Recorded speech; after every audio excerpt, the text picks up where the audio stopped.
আমার স্বামীর সাথে আমার সম্পর্ক ভালো না, আখেরাতে কি আমি তার সাথেই থাকতে হবে? তার পরিবর্তে কি আমি অন্য কাউকে বেছে নিতে পারবো?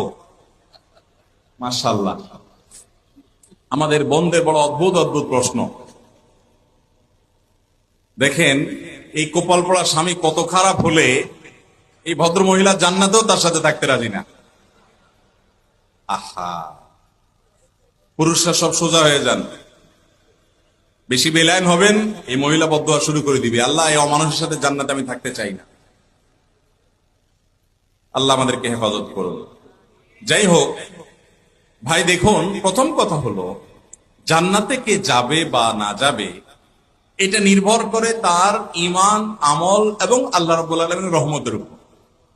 আল্লাহ তাআলা যদি কারোর প্রতি রহমত করেন তিনি জান্নাতে যাবেন। এমনও হতে পারে কোন স্ত্রী তার আপন আমল দ্বারায় তিনি জান্নাতে চলে গেলেন, স্বামী তার বদামলে